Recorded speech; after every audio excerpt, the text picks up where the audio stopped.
नमस्कार दोस्तों, achievers academy के आपके इस चैनल में आपका हार्दिक स्वागत है। आज मित्रों हम बात करेंगे अभाज्य संख्याओं की। इनको अभाज्य संख्याएं या अंग्रेजी में प्राइम नंबर भी कहा जाता है और प्राइम नंबर के साथ एक इसका अन्य नाम ऋण संख्या भी कहते हैं।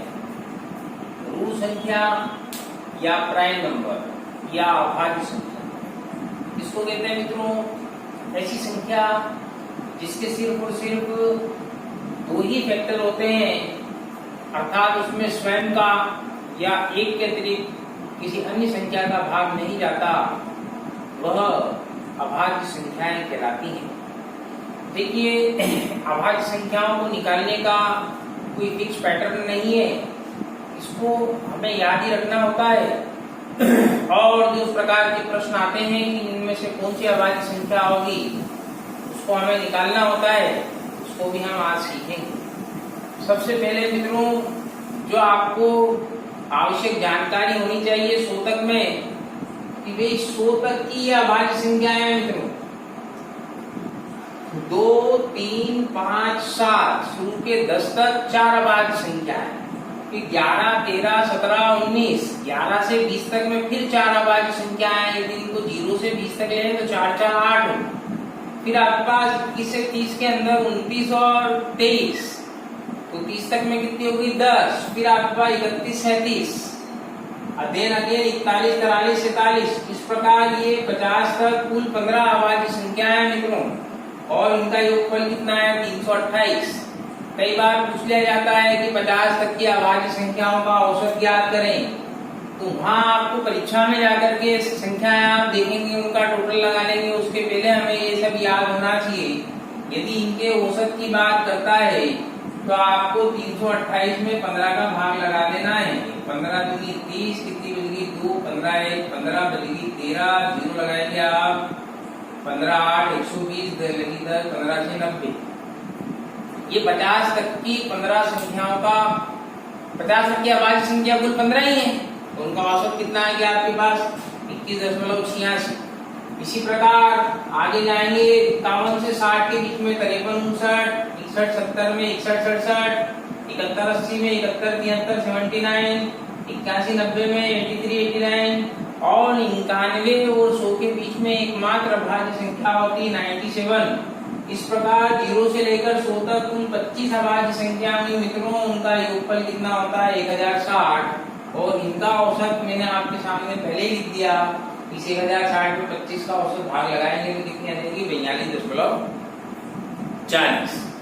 अब देखिए मित्रों, अभाज्य संख्या किसे कहते हैं जिसके मात्र 2 ही फैक्टर होते हैं। कितने? 2 फैक्टर होते हैं। तो प्रश्न ये उठता है कि सबसे छोटी अभाज्य संख्या कौन सी है। तो सबसे पहला नंबर जो हमें प्राप्त होता है जिसके 2 फैक्टर हैं वो है 2। देखिए, एक का तो एक ही फैक्टर है 1, इसलिए एक को ना तो अभाज्य संख्या माना गया है मित्रों और ना ही एक को भाज्य संख्या माना गया है। एक ना तो अभाज्य है ना भाज्य है, इसलिए प्रथम सबसे छोटी अभाज्य संख्या आपके पास 2 है, और 2 एक सम संख्या भी है, लेकिन ये क्या है अभाज्य, क्योंकि इसके वेक्टर ही 2 ही होते हैं 1 और 2। फिर इसी के साथ आपको अभाज्य से अलग हटके सबसे छोटी भाज्य संख्या कौन सी है। देखो मित्रों, 2 के बाद 3 अभाज्य है, तो उसके बाद बची कौन सी 4। ये क्या हो गया आपके पास 4 पहली भाज्य संख्या है। 50 तक कुल अभाज्य संख्या है 15, भाभी लिखा हमने। 100 तक की कुल अभाज्य संख्या है कितनी 25। तो प्रश्न ये है कि 100 तक 25 अभाज्य संख्या है, तो 100 तक कुल भाज्य संख्या कितनी है। यदि हम हड़बड़ी में 100 में से 25 घटा दिए तो 75 आ जाएगा, लेकिन फिर अपन वहां आते हैं कि एक ना तो अभाज्य संख्या है ना ही भाज्य संख्या है, इसलिए आपको 75 में से एक को घटाना पड़ेगा। तो 100 तक कुल भाज्य संख्या कितनी आएगी 74।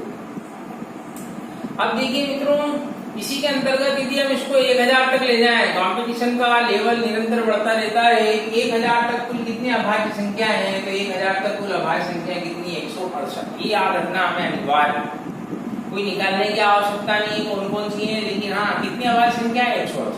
कोई 1000 तक कुल भाज्य संख्या कितनी है, भाज्य संख्या है, तो ये आपके पास 831 कितनी हो जाएंगी भाज्य संख्या है 831, उसमें से 168 प्लस एक जो नहीं है 169 घटाएंगे तो 831 आ जाएगा। अब देखिए ये आपके पास ये अभाज्य संख्याओं की टेबल, अब इसके ऊपर आधारित मैं आपके सामने एक प्रश्न लिख देता हूँ। प्रथम 5 अभाज्य संख्याओं का औसत ज्ञात कीजिए। इसका प्रथम 5 अभाज्य संख्याओं का औसत ज्ञात कीजिए। तो देखिए आपके पास ना तो अभाज्य संख्या निकालने का कोई फार्मूला है, ना ही उसके अंतर्गत कुछ ऐसी चीजें हैं जिसको आप डायरेक्ट निकाल लें, इसलिए आपको ये अभाज्य संख्याएं 100 तक की हमेशा याद होनी चाहिए। देखिए परीक्षा प्राप्त करना है, कैरियर बनाना है, हमें परीक्षा पास करना है, क्रैक करना है, किसी भी राष्ट्रीय या राज्य एग्जाम में भयंकर कॉम्पिटिशन, तो प्रारंभिक 5 अभाज्य संख्या कितनी, प्रथम 5 अभाज्य संख्याओं का औसत ज्ञात कीजिए। 2 + 3 + 5 + 7 + 11 डिवाइडेड बाय 5, इनका सम कितना हो गया देखिए 5 3 8 2 10 7 17 11 28 बटा 5 कितना आ गया 5 5 25 बचा 6 5 6 30 कितना आएगा 5.6। तो इस प्रकार का सवाल आपके पास बन सकता है इसके अंदर। और किस प्रकार के सवाल बनते हैं आइए अब हम उसको देखते हैं, ठीक है। चलिए इसको मैं इरेज कर देता हूं बोर्ड के ऊपर। आपका टॉपिक चल रहा है प्राइम नंबर्स या रूट नंबर्स। तो देखिए आप जिस प्रकार से हमने देखा प्राइम नंबर्स किसे कहते हैं, तो ऐसी संख्या जिसके सिर्फ और सिर्फ 2 ही गुणनखंड हो प्राइम संख्या कहलाती है। तो प्राइम फैक्टर किसे कहेंगे, अभाज्य गुणनखंड मित्रों, अभाज्य गुणनखंड या प्राइम फैक्टर्स। देखिए आप किसी संख्या कोई भी संख्या दी गई है उसके इस प्रकार से फैक्टर करना जिनके जो आप फैक्टर्स करेंगे वो फैक्टर भी क्या होने चाहिए, अभाज्य संख्या होनी चाहिए। ऐसी संख्या किसी संख्या को अभाज्य गुणनखंड में तोड़ना मतलब ऐसी फैक्टराइज ऐसा करना जो कि स्वयं क्या हो अभाज्य हो, वो क्या कहलाएंगे आपका प्राइम फैक्टर। जैसे जस्ट सपोज एग्जांपल ले लें हम, नंबर 1 एग्जांपल आपको दे दिया गया 8 में अभाज्य गुणनखंडों की संख्या ज्ञात करें। इसकी 8 में अभाज्य गुणनखंडों की संख्या ज्ञात करें। तो देखिए आप मित्रों 8 तो अभाज्य संख्या है नहीं, हमको पता है कि एकमात्र सम संख्या क्या है आपके पास जो कि अभाज्य है और सबसे छोटी है वो है आपके पास 2। तो इस 8 को क्या लिख सकते हैं आप 2 × 2 × 2। तो ये 8 को 2 में कितनी बार लिख दिया 3 मित्रों, इनके ऊपर एक घातांक भी लगा देते हैं। तो अभाज्य गुणनखंडों की संख्या बराबर घातांकों का योग। किसका योग, घातांकों का योग। 1 + 1 + 1 कितना है 3। ठीक है मित्रों, अब इसी सवाल को हम 8 की जगह कोई एक अन्य नंबर ले लेते हैं कि इसके अंदर अभाज्य गुणनखंडों की संख्या ज्ञात कीजिए। सपोज हमने ले लिया 24 कि 24 में कितने अभाज्य गुणनखंड हैं। देखिए मित्रों प्रारंभिक स्तर पर हमें वहीं से इसका विच्छेद करना प्रारंभ करना चाहिए जहां से शुरुआती अभाज्य संख्या है 2 3 5 7 11 13। तो देखिए आप इसको यदि अपन फैक्टराइज करते हैं तो 3 × 8 कितना हो गया 3 × 8 8 के 24। तो देखिए 8 को पावर फैक्टर में कितना लिख सकते हैं हम 2 की घात 3, वो है कितना है 3 की घात 1। तो इसके अभाज्य गुणनखंडों की संख्या कितनी हो जाएगी, जैसा कि अभी आपको बताया इसकी घातांकों का योग 3 + 1 बराबर कितना है 4। ये होगी इसके पास अभाज्य गुणनखंडों की संख्या। ठीक है ना मित्रों। अब देखिए आप इसी को अपन थोड़ा सा और बड़ा कर लेते हैं। 144 144। तो 144 को यदि हम फैक्टराइज करेंगे तो क्या आ जाएगा आपका 16 9 144। ये स्क्वायर नंबर है, उसको स्प्लिट भी स्क्वायर नंबर में कर दिया, क्योंकि 16 को पावर फैक्टर में क्या लिख सकते हैं 2 की पावर 4 और 9 को क्या लिख सकते हैं 3 का स्क्वायर। तो इनकी अभाज्य गुणनखंडों की संख्या क्या आ गई मित्रों, इनकी घातांकों का योग 4 + 2 बराबर कितना आ गया 6। बरोबर। अब चलिए अपन एक और नंबर लेते हैं, 144 की जगह ले लेते हैं हम कितना 216। 216 में अभाज्य गुणनखंडों की संख्या कितनी होगी। तो देखिए मित्रों, थोड़ी सी हमें टेबल का आभास होना चाहिए, हमें टेबल काउंट करना और अच्छी तरह आना चाहिए। देखिए कंपटीशन के स्तर पर कोई सा भी आप एग्जाम लेने जाएंगे तो उनके अंदर आपके पास कैलकुलेशन माइंड एकदम बहुत तेज होना चाहिए आपका। नहीं है, औसत है या निम्न है, तो हम अभ्यास करके जो है उसको और आगे बढ़ा सकते हैं। जैसा कि आपने कहावत सुनी होगी, करत करत अभ्यास थे जड़ मत हो सुजान, रसरी आवत जात है सिल पर होत निशान। पुराने जमाने में मित्रों कुएं से पानी निकालने के लिए बेल लगाया जाता था और वैसा टब जैसा लगा होता था चमड़े का, और रस्सी से उसको खींचता था। तो जब रस्सी उस कुएं के लगे पत्थर पे जाती थी मित्रों, तो पुराने जो कुएं हों आपके घर के अंदर या आप लोगों के फोर फेदर्स के जो ओपन वेल होंगे, वहां देखना आप रस्सी के निशान पड़ जाते। तो ऐसी कोई सी भी टारगेट नहीं है जो एक साधारण या निम्न साधारण व्यक्ति भी प्राप्त ना कर सकता हो। बस उसके मन के अंदर एक आत्मशक्ति होनी चाहिए कि वह उसको प्राप्त करना ही करना है, तो वो प्राप्त कर जाए। तो देखिए 216 6 का क्यूब होता है मित्रों, 6 की पावर 3। तो ये 6 की पावर 3 इसको लिख सकते हैं। अब 6 आपके पास प्राइम वेक्टर नहीं है, लेकिन 6 को क्या लिखते हैं हम 2 × 3। देखिए x की पावर m है या x × y की पावर m है, इसको अलग अलग x की पावर भी m होगा और y की पावर भी m होगा। तो ये 2 × 3 की पावर 3 था, तो अलग अलग 2 की पावर भी 3 है और 3 की पावर भी 3। तो ये आ गया आपके पास इनकी अभाज्य गुणनखंडों की संख्या 3 + 3 बराबर कितना आ गया 6। तो इस प्रकार से आपको एक नंबर दिया हुआ है, उस एक नंबर को पावर फैक्टर के अंदर स्प्लिट कर सकते हैं, नंबर ऑफ पावर फैक्टर्स निकाल सकते हैं। देखिए मित्रों, ये पावर फैक्टर्स एक बहुत ही अच्छी चीज है और इसके अंतर्गत विभिन्न परीक्षा बोर्ड, रेलवे, एसएससी, व्यापम सब परीक्षा में पूछते हैं, इसलिए आपको ये एकदम अच्छी तरह याद होना चाहिए। इसका टाइप 2 वेरिएंट इस प्रकार का आता है मित्रों, जो कि टाइप 1 से आसान हो जाता है। यदि टाइप 1 आपको अच्छी तरह समझ में आ गया है,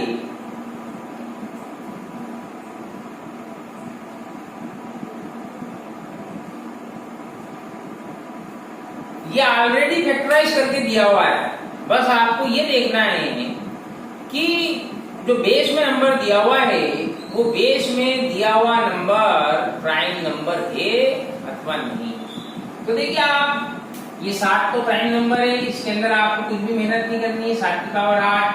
ये 33 प्राइम नंबर नहीं है, लेकिन 33 को आप क्या लिख सकते हैं 3 × 11। तो 3 की पावर भी 5 हो जाएगी, 11 की पावर भी 5 हो जाएगी। आपके पास 4 प्राइम नंबर नहीं है, लेकिन 4 को क्या लिख सकते हैं 2 का स्क्वायर और होल पावर कितनी 11। मित्रों x की power m whole power n बराबर होता है x की पावर m × n। तो ये कितना हो जाएगा 2 की पावर 11 दूनी 22। तो क्या आ जाएगा आपका अभाज्य गुणनखंडों की संख्या बराबर क्या आ जाएगा इनकी घातांकों का योग, सम ऑफ देयर पावर्स। 22 + 5 और 5 10 32 और 8 कितना हो गया 40। योग की पावर अभाज्य गुणनखंडों की संख्या। एक और सवाल इसी वेरिएंट का हम ले लेते हैं। देखिए आपको बहुत ही निम्न स्तर से इसको उठा के लेके जा रहे हैं, और उसका स्तर निम्न है, ये वो छोटा स्तर है। आप ऐसा ना समझना कि आपको समझ में नहीं आ रहा है या समझ में आ गया तो वो हल्का है। जिनको समझ में आ गया वो इसकी प्रैक्टिस करते रहे, कोई सा भी फैक्टर से ले लें, कोई सा भी नंबर ले लें, स्प्लिट करते रहे। जिसको समझ में नहीं आया वो उसको बार बार समझने का प्रयास करें। आजकल ये इलेक्ट्रॉनिक सुविधा बहुत अच्छी हो गई है कि जब अपन ऑफलाइन क्लास के अंदर जाते हैं, निश्चित ऑफलाइन क्लास के अंदर बहुत अच्छा समझ में आता है, हम सर से पर्सनली भी पूछ सकते हैं। लेकिन यहाँ पर भी उसकी ये सुविधा ये है कि आप बार बार रिपीट कर करके देख सकते हैं, उसमें आपको कुछ भी नहीं जाना है, बार बार देख लेना है।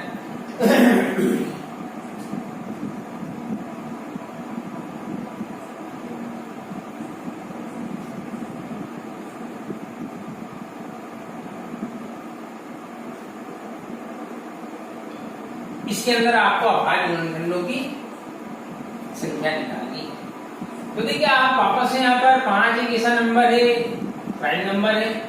27 प्राइम नंबर नहीं है, इसको 3 की पावर 3 लिखते हैं। होल पावर कितना हो गई 2, तो कितना हो गया 3 की पावर 3 दूनी 6। 8 नहीं है तो 8 की पावर 8 को क्या लिखते हैं 2 की पावर 3, होल पावर 3, तो कितना हो गया आपका 2 की पावर 3 था 9। तो यहाँ आपके पास अभाज्य गुणनखंडों की संख्या क्या आ गई, इनकी घातांकों का योगफल। कितना हो गया 9 और 6 15 प्लस 11 बराबर कितना आ गया 26। ठीक है मित्रों, अब देखिए ये सवाल, अब इस सवाल को हमको और दूसरे वर्जन में पहुंचाना है, और वो वर्जन ये है कि सपोज आपके पास आपने अभी सीख लिया अभाज्य गुणनखंडों की संख्या ज्ञात करना। मित्रों आपके सामने देखिए बहुत ही इंपॉर्टेंट सवाल, और उसको आप बहुत ही आसानी से सीख जाएंगे। आपको एक सवाल दिया हुआ है नंबर 1 72 के, सवाल नंबर 1 अभाज्य गुणनखंड ज्ञात करें। नंबर बी कुल गुणनखंडों की संख्या ज्ञात करें। कुल गुणनखंडों मतलब नंबर ऑफ फैक्टर्स, बरोबर। और नंबर सी वाला सवाल गुणनखंडों का योगफल ज्ञात करें। मतलब 72 के जितने भी गुणनखंड होंगे उनका क्या करना है, आपको गुणनखंड ज्ञात करना है। नंबर 1 सवाल जो हमने सीखा, अभाज्य गुणनखंडों की संख्या ज्ञात करनी है। कितने अभाज्य गुणनखंड होंगे, कुल गुणनखंडों की संख्या ज्ञात करें। इसका दूसरा सेंटेंस पूछा जाता है 72 में कितनी संख्याओं का भाग जाता है। नंबर ऑफ मतलब आपके पास फैक्टर्स निकालने हैं, टोटल नंबर, उसके अंदर आपके पास अभाज्य गुणनखंड भी आएंगे और दूसरे गुणनखंड भी आएंगे, और वो जितने भी गुणनखंड बनेंगे उन गुणनखंडों का योग ज्ञात करना है। It's a very important question, और एसएससी, रेलवे, एमपीपीवी जिसमें अच्छी गणित पूछी जाती है उसमें प्रश्न आ सकता है, और आप प्रत्येक सवाल को 10 से 12 सेकंड के अंदर सॉल्व कर ले जाएंगे। देखिए चाहे आपके पास ए वाला सवाल आए तो पहला वाला सवाल करना ही है, बी वाला सवाल आएगा तो भी आपको पहला वाला सवाल करना होगा, और सी वाला सवाल आएगा तो भी आपको पहला वाला सवाल करना होगा। मतलब ये बी और सी दूसरा और तीसरा सवाल करने के लिए आपको अभाज्य गुणनखंडों की संख्या तो ज्ञात करनी। ठीक है, तो आपको सबसे पहले 72 के अभाज्य गुणनखंड निकालने हैं मित्रों। तो इसको क्या कर देंगे, 8 9 72, 8 को क्या लिख देंगे आप 2 की पावर 3, और 9 को क्या लिख देंगे आप 3 का स्क्वायर। तो ए वाला सवाल हो गया आपके पास। अभाज्य गुणनखंडों की संख्या कितनी आ गई, अभाज्य गुणनखंडों की संख्या बराबर क्या हो गया मित्रों, घातांकों का योग। मतलब 3 + 2 बराबर 5। ये 3 और 2 क्या है मित्रों, ये है। इसके अनफॉर्चुनेटली इसके बेस के अंदर भी 2 और 3 आ रहा है, लेकिन ये 3 और 2 क्या है, इनकी संख्याओं की घातांक। अब देखिए डी वाला सवाल करने के लिए मित्रों आपको यहाँ पर तो आना ही होगा 2 की पावर 3 इंटू 3 की पावर 2, लेकिन अब इससे आगे जाना है हमको कुल गुणनखंडों की संख्या। किसकी, टोटल नंबर ऑफ फैक्टर, कुल गुणनखंडों की संख्या बराबर, देखिए ये इसकी घातांक कितनी थी 3, इस 3 में 1 जोड़ दीजिए, 3 और 1 4, इंटू इसकी घातांक कितनी थी 2, में 1 जोड़ दीजिए, 2 1 2 और 1 3, तो कितना होगी 4 3 12। समझिए मित्रों, ये आपके पास जब आपने इनके अभाज्य गुणनखंड निकालने के लिए जो उनकी घातांक निकाली थी, उन घातांकों में सब में एक एक ऐड कर देना है और उनका आपस में मल्टीप्लिकेशन कर देना। जस्ट सपोज आपके पास ये 12 गुणनखंड कौन से होंगे, तो आपके सामने निकाल देते हैं। मैन्युअली समझ में आना चाहिए, 1 का भाग जाता है 72 में, 2 का भी जाता है, 3 का भी जाता है, 4 का भी जाता है, 5 का नहीं जाता है, 6 का जाता है, 7 का नहीं जाता है, 8 का जाता है, 9 का जाता है, 10 11 नहीं जाता, उसके बाद 12 का भाग जाता है। मित्रों 12 के बाद भाग जाता है इसमें 18 का, 18 के बाद 24 का, 24 के बाद 36 का और 36 के बाद स्वयं 72 का स्वयं में जाता है। देखिए ये आपके पास क्या होगी 12 संख्याएं आती जिनका 72 में पूरा भाग जाता है। तो ये कुल 12 संख्या है जो 72 में भाग जाता है। ये डी वाले सवाल में परीक्षा जो आपके पास परीक्षक है उसका पूछने का आशय ये कितनी संख्याओं का भाग जाता था, आपको 12 संख्याओं का भाग जाता है। या इसकी कितने गुणनखंड है 12 गुणनखंड है। अब आपके पास तीसरा प्रश्न बनता है कि जो गुणनखंड अपन ने यहाँ मैन्युअली निकाल के लिख दिए हैं इनका योगफल ज्ञात करो। ठीक है, देखिए आपको समझ में आ गया होगा, इसको हटा दे रहा हूं मैं। अब देखिए आपके पास ये संख्याएं निकालने के लिए, इनका योग निकालने के लिए क्या डायरेक्ट स्मार्ट अप्रोच लगाई है, इसको देखिए। यहाँ तक आपको आना ही है। प्रथम सवाल 2 की पावर 3 इंटू 3 की पावर 2, तो इसके 72 के गुणनखंडों का योगफल summation of all factors is equal to, देखिए 2 की पावर 3 था ना ये आपके पास, इसको लेके जाएंगे आप 2 की पावर 0 प्लस 2 की पावर 1 प्लस 2 की पावर 2 प्लस 2 की पावर 3 इंटू 3 की पावर 0 प्लस 3 की पावर 1 प्लस 3 की पावर 2। ये कितना हो गया 1 प्लस 2 प्लस 4 प्लस 8, 8 4 12 2 14 और 1 15 मल्टीप्लाई बाय 1 प्लस 3 प्लस 9 9 और 1 10 3 13। मित्रों 15 13 कितना होता है 195। ये हो गया आपके पास इसके अभाज्य गुणनखंडों की संख्या। समझ में आया आपको मित्रों कि 72 के अभाज्य गुणनखंडों की संख्या इस प्रकार से हमने फाइंड आउट करी है। यदि आपको समझ में आया हो तो भी बताएं, कमेंट बॉक्स में ना आया हो तो भी बताएं। एक सवाल और हम हिस्सा करके आपको बताते हैं। देखिए अब आपके पास सपोज दे 72 की जगह आपको दे दिया जाए 324। क्या दे दिया जाए मित्रों 324 के नंबर 1 प्रश्न अभाज्य गुणनखंडों की संख्या ज्ञात करो।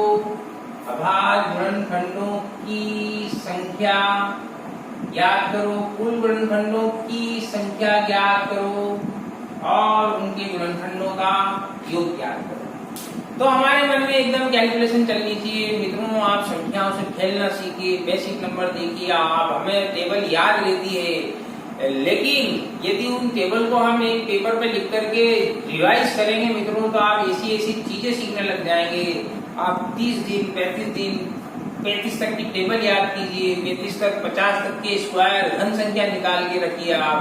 आपका दिमाग एक अलग प्रकार से उनकी कैलकुलेशन करने लग जाएगा और फिर कैलकुलेशन में कभी आप पीछे नहीं होंगे। देखिए अब ये 324 जो है इसको लिख सकते हैं हम 81 इंटू 4। 4 क्या है आपके पास 2 का स्क्वायर, 81 क्या है आपके पास 3 की पावर 4। तो पहला वाला सवाल आपका कंप्लीट हो गया। अभाज्य गुणनखंडों की संख्या बराबर इनकी घातांकों का योग कितना आ गया 6। बी वाला सवाल करने के लिए कुल गुणनखंडों की संख्या बराबर, इसमें 1 जोड़िए, इसमें भी 1 जोड़िए, 3 इंटू 5 बराबर 5 दिया 15। सी वाला निकालने के लिए वापस आपको 2 का स्क्वायर इंटू 3 की पावर 4 पे आना है। सी वाला निकालने के लिए बी करने की आवश्यकता नहीं है। फिर कैसे लिखेंगे आप 2 की पावर 0 प्लस 2 की पावर 1 प्लस 2 की पावर 2। 3 की पावर 4 को लिखेंगे, 3 की पावर 0, 3 की पावर 1, 3 की पावर 2, 3 की पावर 3 प्लस 3 की पावर 4।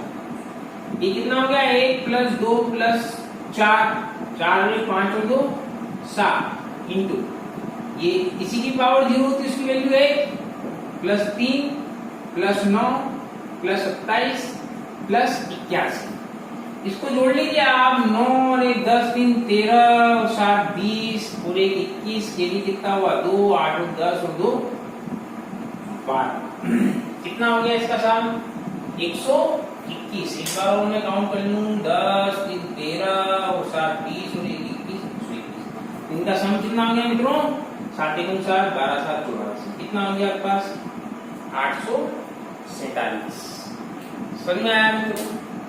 एक सवाल और कर लेते हैं इसका, उसके बाद हमें अभाज्य संख्याओं को ज्ञात करना, कौन सी अभाज्य संख्या है या नहीं है उसको हम आपको अगले वीडियो के अंदर बताएंगे। लेकिन आपसे एक